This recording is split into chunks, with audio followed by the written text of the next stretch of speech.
podcast de Trastornos C.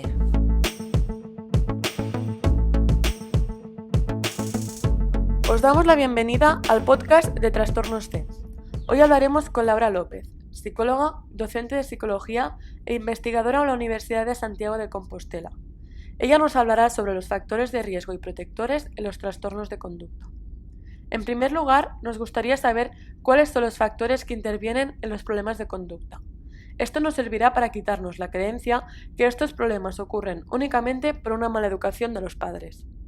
Es un fenómeno complejo, muy heterogéneo. También veo que hay una pregunta también relacionada sobre eso, y viene dado básicamente porque no podemos hablar de una relación directa entre una causa y el trastorno de conducta, ¿vale? Los procesos que hay detrás son hipercomplejos.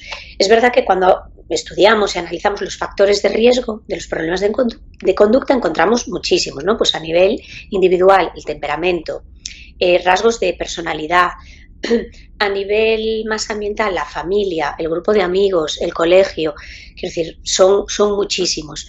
Pero además no es solo eso, no es que sean muchos, sino que van interaccionando, van jugando entre ellos. Entonces el mecanismo que subyace a lo que conocemos como problemas de conducta es muy complejo. Para diagnosticar el trastorno de conducta existe un especificador que diferencia cuando la problemática es de inicio infantil, de inicio adolescente o de inicio no especificado. Vale. Cuando hablamos, por ejemplo, de problemas de conducta de inicio temprano, hablamos de que se da en las primeras fases una interacción normalmente en un niño que es vulnerable a nivel temperamental. Pues imaginaos un niño más impulsivo, ¿vale? Un niño que bueno, le llamaban en la literatura más difícil, ¿no? Y un ambiente familiar más adverso, por ejemplo, con prácticas coercitivas muy marcadas que lo que hacen es reforzar esas pautas, ¿vale? Esos comportamientos del niño. Y eso va generando una especie de efecto que nosotros le llamamos bola de nieve. ¿Por qué? Porque va creciendo a medida que se van incorporando otros factores de riesgo. Este niño llega un momento que va al cole, donde se encuentra con unas normas mucho más rígidas, le cuesta cumplirlas, entonces empieza a haber comportamientos problemáticos en el aula, con otros compañeros, puede haber conductas agresivas con otros compañeros, puede haber el efecto del etiquetado por parte del profesor, ¿no? Que entonces les queda, muchas veces a los niños les queda como ese San Benito, ¿no? Que se les cuelga desde muy prontito en el cole y ya se va transmitiendo de docente a docente, ¿no? Pues cuidado con fulanito que no hay quien pueda con él. Todo eso son una serie de factores que se van uniendo unos a otros, van interaccionando entre ellos. Entonces se crea como esta especie de bola de nieve que va creciendo a lo largo del tiempo. Hablar de un proceso causal de una manera muy simple para los problemas de conducta es prácticamente imposible. Podemos mencionar múltiples factores de riesgo, pero la manera en la que juegan entre ellos, en la que interaccionan, es lo que va a dar lugar después a esta problemática, y es compleja. El hecho de que sean tantas las combinaciones que se pueden dar entre estos factores es la razón por la que existe tanta heterogeneidad. Pero Laura, ¿qué predictores existen en la niñez? Lo que os comentaba antes, ¿vale? Suele ser esta interacción entre un niño más vulnerable a nivel temperamental, pues porque es más impulsivo, porque, por ejemplo, está la hipótesis del bajo miedo, ¿vale? Niños que tienen como un bajo miedo y una baja sensibilidad ante la amenaza o ante el castigo, entonces esto les lleva a ser más impulsivos, más buscadores de sensaciones, etcétera, y esto interacciona muchas veces con el propio ambiente dentro de la familia a través de las prácticas parentales, que en función del camino que lleven pueden reforzar un poco estos comportamientos más problemáticos del niño. También es cierto que en relación a las prácticas parentales no es que muchas veces sean causa directa del comportamiento del niño, sino que a veces también se dan en base a este temperamento más difícil del propio niño. Los padres van ajustando, ¿no? Un poco la manera que tienen de enfrentarse a esas dificultades. Entonces, bueno, juegan de nuevo de forma muy compleja. Van creciendo y se entran, por ejemplo, en la adolescencia, juega un papel ya fundamental el grupo de amigos, y ahí se convierte en un factor de riesgo súper importante en la adolescencia. Tampoco está muy clara qué va antes, ¿vale? Un chico lo podemos considerar antisocial porque se junta o porque sus amigos son antisociales, entonces se ve influido por esos amigos más antisociales, o es que un niño ya con X características, un chico ya busca a ese grupo de amigos donde se va a sentir identificado, refrendado, ¿vale? Donde va a estar a gusto, no rechazado, etcétera. de nuevo, es muy compleja la relación. Entonces, los factores de riesgo van evolucionando así, desde el nivel individual del niño, la familia, el colegio, los amigos, etcétera, y así a medida que va creciendo y va interaccionando con otros ambientes. En tus investigaciones nos hablas sobre el parental knowledge, o también llamado conocimiento parental. ¿Qué relación tiene este con los comportamientos antisociales? Knowledge, digamos que bebe de 3 fuentes, ¿vale? ¿Cómo llegan los padres a tener todo ese conocimiento acerca de los hijos? Pues, en primer lugar, porque los hijos, de forma espontánea, se lo cuentan, ¿vale? Cuando llegan a casa, dicen, pues estuve con tal y tal, hicimos esto, fuimos al parque, de forma espontánea, sin que se lo pregunten. Eso se llama el disclosure. Después tendríamos el solicitation, es decir, cuando los padres reclaman esa información, ¿vale? Directamente se la piden a los hijos. Entonces les preguntan dónde estuviste, con quién estuviste, qué hicisteis, etc. Y por último tendríamos el control a nivel psicológico, a nivel físico, que ya es intentar acotar exactamente todo lo que el niño hace y a dónde, para saber exactamente qué está haciendo en cada momento y controlar su vida. Estas 3 fuentes influyen de manera distinta, tanto en el parental knowledge como en la consecuencia final, que es la conducta antisocial, la que a nosotros nos interesa. Por una parte, el control por parte de los padres es un predictor directo y positivo de la conducta antisocial, ¿vale? De la conducta más agresiva, con lo cual a la hora de la prevención no es lo que nos interesa. Lo que mejor predice un mayor parental knowledge y por lo tanto un menor nivel de conducta antisocial es este disclosure, ese primer factor, es decir, que los niños de manera espontánea compartan esa información, ese día a día, sus quehaceres con los padres. Esto también lo que nos viene a decir o lo que nos transmite es que probablemente haya ya una línea base buena en este sentido, ¿vale? Donde la comunicación entre padres e hijos pues es fluida, se produce pues la escucha activa, etcétera, etcétera. Y eso lleva a que en la adolescencia, cuando los jóvenes normalmente pues se retraen un poquito más, ya no les apetece compartir tanto con las familias, ya el grupo de referencia pasa a ser el grupo de iguales. Cuando esto lo hacen de manera espontánea, probablemente es porque detrás ya hay mucho trabajo hecho en las interacciones entre padres e hijos, en esas relaciones, en el cuidado de esa relación. Y ahora, para los padres y madres que nos escuchan, dada la importancia que nos has explicado que tiene que los niños y niñas por sí mismos te expliquen cómo se sienten, su día a día, las cosas que les intrigan, ¿cómo fomentas como padre o madre que se produzca esta conducta?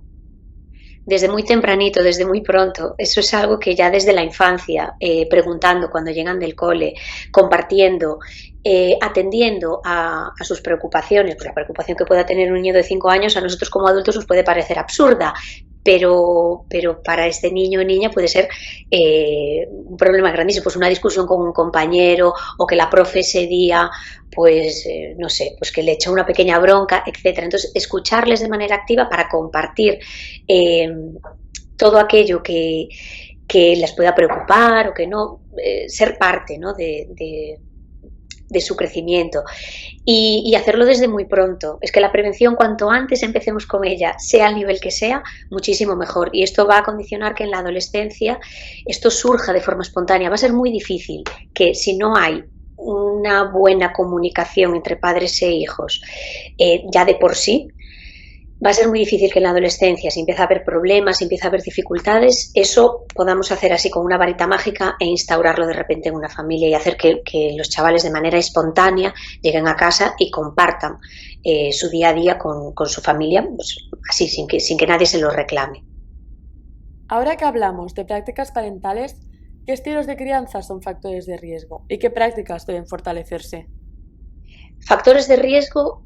Cuando hablamos de los estilos parentales, fundamentalmente 2. Un estilo muy autoritario, ¿vale? Con mucho control, pero muy poquito afecto, o un estilo que llamamos negligente, ¿vale? Donde no hay límites, donde no hay un control bien instaurado, bien llevado, donde normalmente tampoco hay un buen afecto, tampoco la sobreprotección, ¿vale? Tampoco da muy buenos resultados a lo largo del tiempo.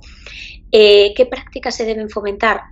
Un equilibrio primero entre el afecto, lo que llamamos en inglés el parental warmth, ese cariño, la calidez en las relaciones entre padres e hijos, el refuerzo de las conductas positivas, el elogio.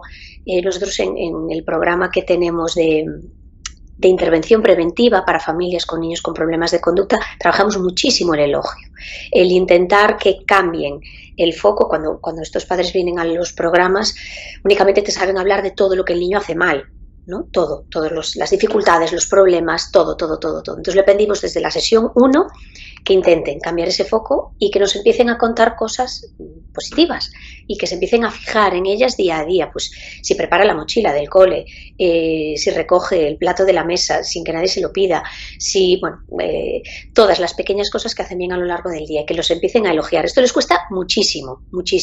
Ya solo mencionar y verbalizar cosas que hacen bien a lo largo del día les cuesta un montón, porque vienen como queriendo contar todo aquello que hacen mal para que les ayudes, ¿no? Entonces, cambiar ese foco, dificilísimo. Entonces, bueno, el elogio, pero después funciona muy bien, les cuesta mucho, pero a medida que empiezan a hacerlo, parece que la parte problemática se encoge, ¿vale? Y la parte positiva empieza a hacerse más grande. Ya estaba ahí, pero no la veían, ¿no? Empieza a hacerse cada vez más grande. Entonces, trabajar toda esa parte afectiva, de refuerzo, de elogio, del comportamiento pues del que esperamos de él, el adecuado, etcétera, es súper importante, pero tiene que ir combinada también con el establecimiento de límites, ¿vale?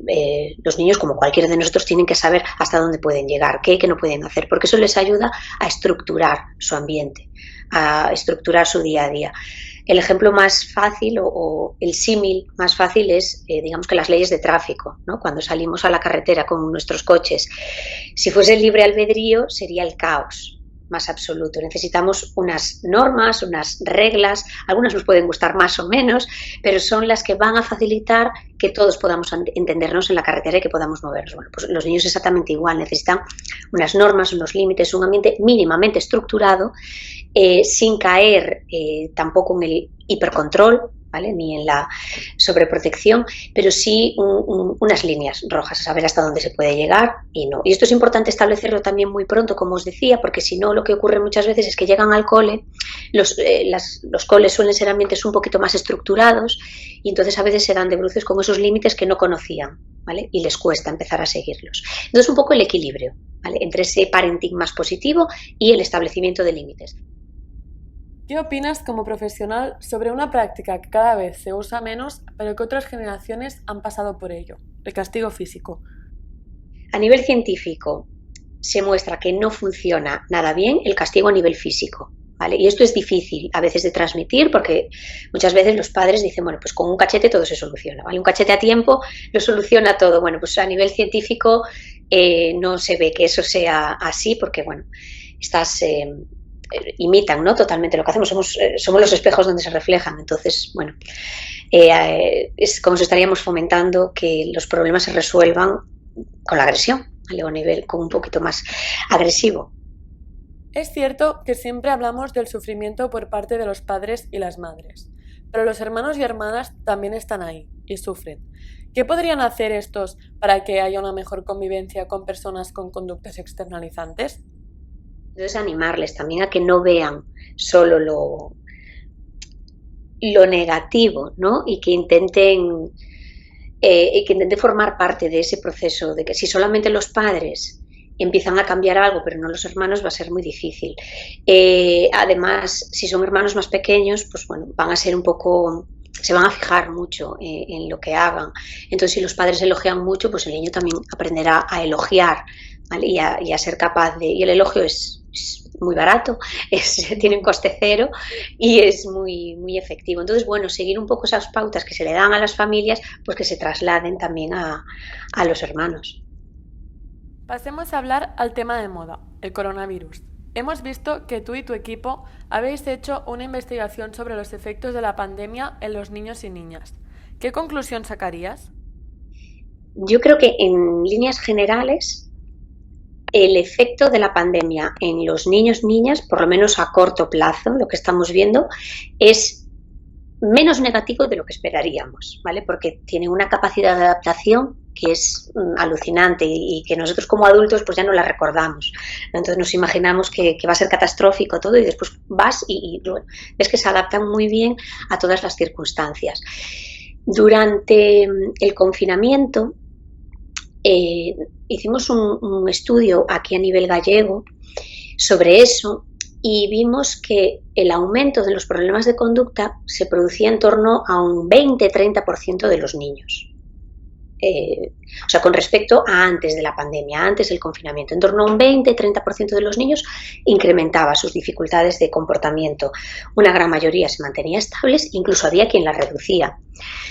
Pero lo que a nosotros nos sale de manera muy clara es que más allá de las estrategias de afrontamiento, etcétera, que tenga el niño, la clave de nuevo está en la familia. A mayor nivel de estrés en la familia, mayores dificultades en los niños. ¿Vale? Eso es un resultado que nos salió además clarísimo. Tanto estrés con respecto a la propia pandemia, ¿vale? Pues el miedo al contagio o familias que tenían que continuar saliendo a trabajar, pues el miedo, ¿no?, a enfrentarse a eso, o al contrario, aquellas que habían dejado de trabajar y el estrés que te genera pues la pérdida de ingresos, etcétera, tener que familiares que se hayan contagiado, etcétera, y también el estrés relacionado con la práctica parental, es decir, de repente te ves en casa con tu hijo o hija, con tus hijos, con tus hijas, 24 horas al día, teniendo que hacerte cargo también un poco del tema escolar, de las tareas escolares, intentando entretenerles, intentando no generarles excesiva preocupación, etcétera. Ese estrés relacionado con la práctica parental tenía un impacto muy importante, tanto en el tipo de prácticas parentales que llevaban a cabo las familias como en las consecuencias que después tenían los niños. Se veían muchos más problemas de conducta y problemas emocionales cuando esos niveles de estrés relacionado a la práctica parental eran muy altos. Pero bueno, venían dados también por el nivel de estrés a otros niveles relacionado con la pandemia. Para futuras situaciones similares al confinamiento total, ¿qué intervenciones preventivas o pautas diarias crees que se deberían aplicar? Explicar, proporcionarles la información que necesiten de la pandemia, pero sin caer en el dramatismo, ¿vale?, ni en el miedo excesivo o el estrés excesivo, proporcionarles toda la información que necesiten, estructurar de la mejor manera posible el tiempo, fomentar el tiempo en familia. Esto vimos que era como una consecuencia positiva que había surgido de eso, y es que se incrementaba los vínculos familiares, la interacción familiar, compartir tiempo pues jugando a un juego de mesa, cocinando un postre juntos, cualquier actividad que se os pueda, o haciendo un dibujo, cualquier actividad que se os pueda ocurrir juntos, pues fomentar en ese tiempo libre, ahora que tenemos que estar más tiempo en casa, intentar hacer actividades juntos. Con eso estás fomentando también este vínculo emocional que yo os comentaba antes, que es fundamental. Y básicamente eso, no caer que el patrón más evitativo era muy problemático, intentar hacer ver que nada ocurre, que todo va bien, etcétera, etcétera, porque no son tontos, ¿no? Y ven perfectamente que sí, que algo está pasando. Y normalmente cuando seguimos un patrón evitativo es porque estamos excesivamente preocupados, ¿vale? Y ese exceso de preocupación se refleja seguramente en nuestro comportamiento, en nuestra forma de enfrentarnos al día a día. Muy bien. Cambiemos de tema. El trastorno de conducta normalmente coexiste con otros trastornos, como por ejemplo el TDAH, trastorno por déficit de atención e hiperactividad, y tiene peor pronóstico. ¿A qué es debido? Yo diría que a la acumulación de riesgos. ¿Vale? Cuando os comentaba antes, ¿no?, como empezando desde muy tempranito, ¿no?, esas interacciones que se dan entre el niño y el ambiente, y luego se va acumulando el riesgo a medida que van interaccionando con otros ambientes. Cuando hablamos de un niño con TDAH, donde además hay esos déficits a nivel cognitivo, esa impulsividad más marcada, etcétera, estamos acumulando riesgo, metiendo más riesgo en esa bola de nieve que se va haciendo más grande. Entonces la probabilidad es que los problemas de conducta pues sean más intensos, que sean más severos, que puedan ser incluso más persistentes a lo largo del tiempo. ¿Y qué tipo de intervenciones existen para tratar estos dos trastornos conjuntamente? Similares. Intervenciones más intensivas, en el sentido de que hay más riesgo, y esto viene dado por el tema de lo que conocemos como la valoración del riesgo, ¿vale? Se dice que los autores principales son Andrews y Bonta, por si queréis buscar más eso en la evaluación y la gestión del riesgo. Dice que a mayor nivel de riesgo, mayor intensidad de la intervención, ¿vale? Intensidad nos referimos a en número de sesiones, etcétera, ¿vale? No que tengan que ser invasivas ni muchísimo menos. Entonces, a mayor nivel de riesgo vamos a necesitar intervenir y además a múltiples niveles, por ejemplo, combinando intervención familiar con el trabajo directo con el propio niño, ¿vale? Para el autocontrol, para pues el manejo el control de impulsos, trabajar el tema de la resolución de problemas, porque eso lleva a trabajar las distintas fases, ¿vale? Ver el problema, buscar alternativas, fomenta como un poco la reflexión ante las dificultades. Esto a nivel del niño, y luego las prácticas parentales, el trabajo con los padres es fundamental también, porque si no se modifican X prácticas parentales en el domicilio, va a ser muy difícil modificar sin más el comportamiento de los niños. Entonces, cuantos más ámbitos podamos trabajar, mejor que mejor. Sabemos que existe una continuidad evolutiva entre el TDAH, trastorno por déficit de atención e hiperactividad, el TND, trastorno negativista desafiante, el TC, trastorno de conducta, y el trastorno de la personalidad antisocial en la edad adulta. ¿A qué es debido? ¿Se da siempre? Y si se interviene, ¿podría no seguir este curso? Efectivamente se ve, ¿vale? Esa relación a lo largo del tiempo, sobre todo cuando hablamos de inicios muy tempranos, ¿vale? Cuando de esos problemas de conducta que ellos comentaban de inicio temprano, porque tienden a cronificarse, porque tiende a haber esa acumulación del riesgo. ¿Es siempre así? No. ¿Vale? Los estudios de trayectorias son estudios a nivel longitudinal. Tenemos una muestra a la que hacemos seguimientos pues a lo largo del tiempo, siempre a esa misma muestra. Imaginaos que evaluamos problemas de conducta. Y luego vemos, pues a través de procedimientos estadísticos concretos, las trayectorias, es decir, cómo van cambiando esos problemas de conducta a lo largo del tiempo. Es verdad que aquellos de inicio temprano, ¿vale? Donde ya hay altos niveles de problemas de conducta muy prontito en la infancia, muchos de ellos tienden a cronificarse. Ese patrón existe, pero hay muchos niños en los que esos problemas se reducen, ¿vale?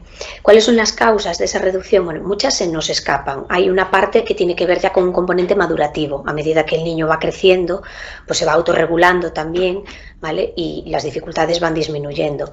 Luego, bueno, pues hay factores familiares que influyen, factores ambientales, etcétera. Por lo tanto, es reversible ese patrón persistente en el ciclo vital que le llamaba Moffitt. Desde luego que sí. ¿Vale? Seguro que sí.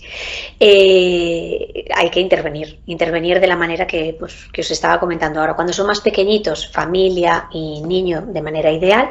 Cuando son adolescentes, ya el trabajo, la intervención familiar pierde peso. No digo que no sea importante, pero sí que pierde un poquito más de peso y más el trabajo con el propio adolescente, ¿vale? Aunque lógicamente la familia sí que sigue teniendo un peso, pero digamos que los efectos pierden intensidad. Y para acabar, en algunas de tus investigaciones hablas sobre rasgos psicopáticos. ¿Cuáles son estos rasgos? ¿Y qué papel tienen en los problemas de conducta o en el trastorno de conducta? Los rasgos psicopáticos, cuando hablamos de ellos en niños, hablamos de una especie de símil de lo que viene a ser la psicopatía adulta. Que claro, hablar de psicopatía en infancia pues se hace así como un poquito duro, ¿no? Pero efectivamente hay una serie de rasgos que son perceptibles a edades muy tempranas y que nos recuerdan, ¿vale? Nos hacen pensar en este perfil de personalidad de la psicopatía. Básicamente se engloban como en tres grandes dimensiones. Tendríamos rasgos a nivel interpersonal, es decir, la manipulación, la grandiosidad, el narcisismo, etc. Luego, el componente afectivo. El componente afectivo tuvo un peso fundamental en la literatura a la hora de hablar de personalidad psicopática en la infancia. Ahí tenemos la dureza y la insensibilidad emocional. No sé si habéis oído hablar de los rasgos CU, los callous and unemotional. Tenemos la baja empatía, la ausencia de culpa y remordimiento cuando hacen algo mal, etc. Y luego el componente más conductual, la impulsividad, la búsqueda de sensaciones, etc. Todos estos rasgos son identificables a edades tempranas, ¿vale? Hay muchos de los que definen la psicopatía adulta o algunos que es difícil extrapolar a la infancia, pero hay muchos de ellos que son fácilmente identificables.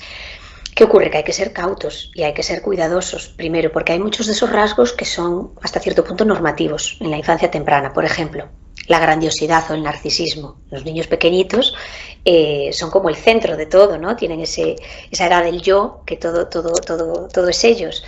Entonces no podemos confundirlo, ¿vale? Hablamos de dimensiones, entonces hablaríamos de los polos más extremos de esas dimensiones. Y hablar de personalidad psicopática es hablar del conjunto de todos estos rasgos, ¿vale? Tendríamos que tener rasgos interpersonales, pues un niño manipulador, con cierto grado de narcisismo, de grandiosidad, además una dureza emocional, una baja empatía, impulsividad, etc. ¿Vale? Tiene que ser un conjunto de todos esos rasgos que muchas veces van de la mano de los problemas de conducta. ¿Vale? ¿Por qué? Pues porque son predictores clarísimos de los problemas de conducta. Es más, lo que los resultados de la investigación muestran es que los rasgos psicopáticos permiten identificar a un grupo de muy alto riesgo. Es decir, un grupo de niños, niñas con problemas de conducta que van a empezar pronto en el tiempo y con una tendencia a cronificarse interesante, ¿vale? Además, se comentaba, y al principio se decía, sobre todo ligado a la psicopatía adulta, que eran muy resistentes al tratamiento, ¿vale? Que como eran insensibles al castigo, etcétera, eran muy resistentes al tratamiento. Lo que se observó, sobre todo cuando se llevó este estudio a la infancia temprana, es que sí se puede intervenir con ellos, sí se puede trabajar. Lo que pasa es que las intervenciones estándar muchas veces no funcionan, ¿vale? El uso de, por ejemplo, consecuencias negativas para manejar los comportamientos problemáticos, pues no tienen el efecto esperado porque no son sensibles al castigo, ¿vale? Digamos que es un poco como que les da igual. Entonces hay que adaptar las intervenciones a las características específicas que tienen este grupo de niños, a sus déficits particulares. Pues hasta aquí el podcast de hoy. Muchas gracias, Laura, por participar en esta entrevista. Realmente ha sido muy interesante toda la información que nos has aportado. Muchas gracias de nuevo y le deseamos todo el éxito en sus próximas investigaciones.